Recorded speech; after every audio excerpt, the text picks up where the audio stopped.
Hi, my name is Nina Liverpool and I am 10 years old, and I will be going to my 3rd year of being in Kids Rank. Hi, my name is Logan Brown. I am 11 years old and I will be going to my 2nd year of Kids Rank. We are here at the Pritzker Military Museum and Library to interview Major General John Borling. So Major General, did you always know you wanted to be in the Air Force? You know, I knew I wanted to be in the military from earliest years, and I should say, hi, I'm John Borling. I'm 74 years old, and I'm glad to be with Kids Rank. If the taps were not Morse code, how did the other prisoners figure it out, and what were you saying?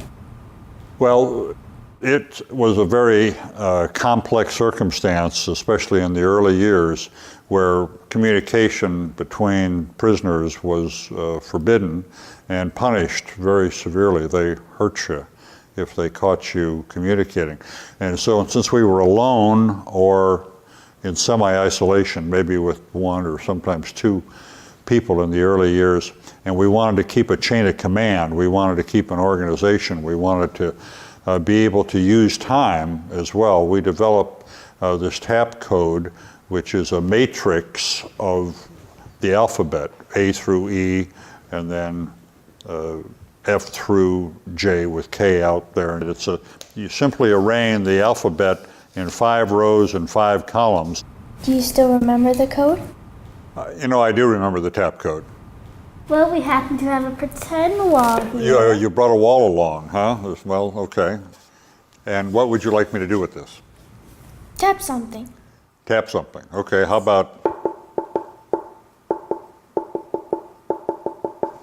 I tap GBU. That's God bless you, and that's how we would sign out at night. We had lots of abbreviations, you know. I don't think we used LOL a lot. You know what LOL is? Yes. You do, all right. But in fact, I know we didn't use that a lot. We didn't use it at all. But we could sit there and we could teach each other languages, and we could teach and we could talk about the chain of command and who was in charge and what was happening and what we needed to do, and we could talk in terms of, in my case, some of the things that I wrote in my head and would tap through the walls. So my wife and little girl, who was 3 months old when I left, and she was 7.5 when I walked back in the door, and I wanted her to have legacy in case I didn't make it. Did you know about current news in your captivities? You know, we didn't know much. They had a propaganda broadcast that they would give us once a day, but it was that, and it was slanted toward, obviously, the side of the North Vietnamese. But it was a way to keep track of time also. You knew what day it was, you know, it was Sunday, you know, the 15th of August or whatever. So we didn't get real news. Can I want me to tell you a story about that in 1970? If you don't want me to tell you the story, tough, I'm going to tell you the story. The 1970, I was being tortured, if you really want to know, along with a bunch of other people. They were trying to make us go see a delegation and say things that were not true about our country. I managed to get loose from some of the things that they had me tied up in and get over to a desk. There was a desk about 15 feet away across this room, and I was in shackles and other things, but I was able to scoot over to this desk, and I get into it, and it was full of letters. I'd never had a letter. This is 4 years out, but this desk was full of letters, so I started going through those letters, and it wasn't one for me. There was one from a guy down the way, so I opened that. And it was from his wife, and it wasn't a nice letter. She told him she was going to leave him, which was sad. I never told him that, by the way, but he got that letter. You better believe he got that letter. And then they came in, and they saw I was loose and with all these letters, and they went crazy, and they started attacking me.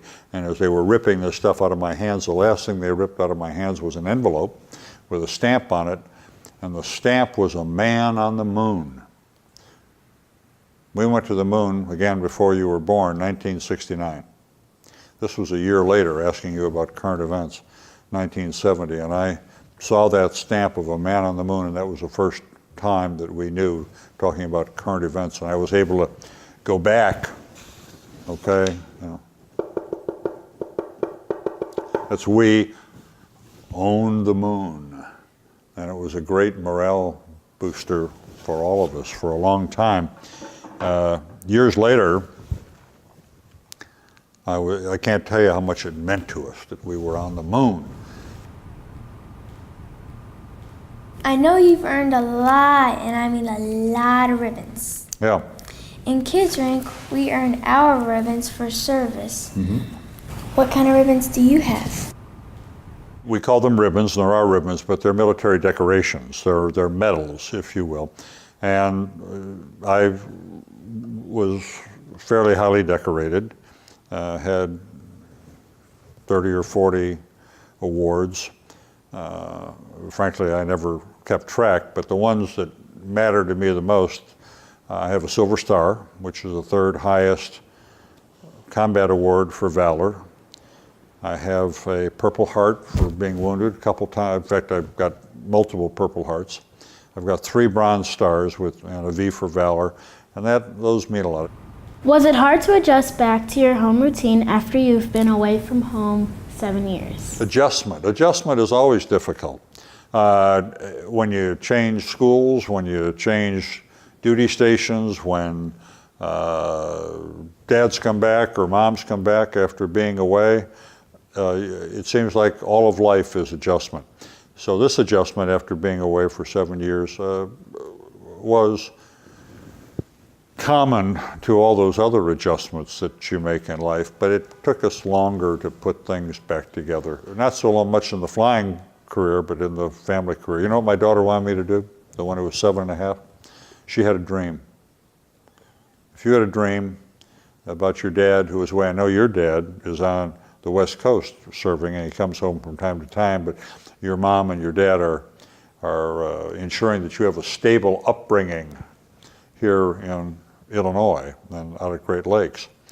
That's sacrifice and requires adjustment. But the one thing she wanted me to do, because the kids were giving her a hard time at school, they said, "Oh, you haven't got a father," you know, kids can be cruel, right? Yeah, can kids be cruel? Yeah, sure. So you gotta be careful not to do that. But so the one thing she wanted me to do was to walk her to school. Not only walk her to school, but walk her into the class and make sure we were late so that when we walked in, she could announce, and she did, "This is my father."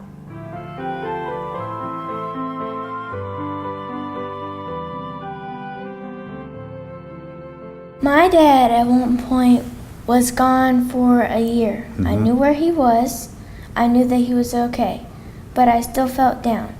How do you think your daughter felt, not knowing where you were, not even knowing if you were alive for 7 years? Yeah, well, you were talking about adjustments and missing and all of that business, and after a while, the ache just gets to be kind of a dull pain, I would think, but you have a chance to get on FaceTime, or you can do things over the internet and see one another, so that makes it that makes it special, I think. That makes it better.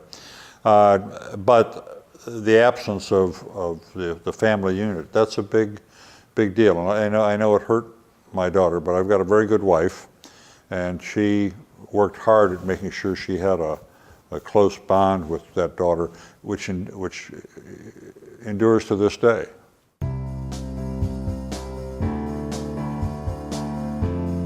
And you guys who are in the military, the children of the people who are serving, you're uprooted a lot. You have a lot of uncertainty in your life, so you have to rely on one another. But a program like Kids Rank gives you something to hang on to. You want to have something that matters in your life that you can hang on to as you get older and go through more experiences and wickets of life. Right now, your job is to be a good girl, be a good guy, get good grades in school, don't give your parents too hard a time, develop some good friends, and remember the most important thing, the relationship between mothers and fathers and sons and daughters. You really want to make them proud of you, and they really want to be proud of you.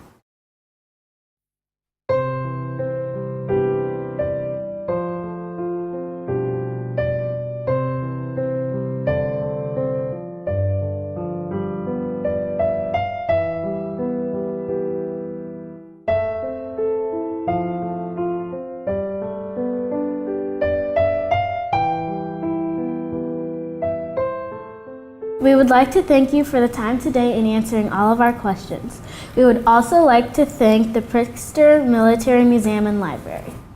Catering is proud to recognize you for your service and sacrifice to our country. Well, that's very good of you. It's a high honor. Thank you so much. Thank you. All right. Thank you, Nina. All right. See you, dear. Hoorah! Hurrah!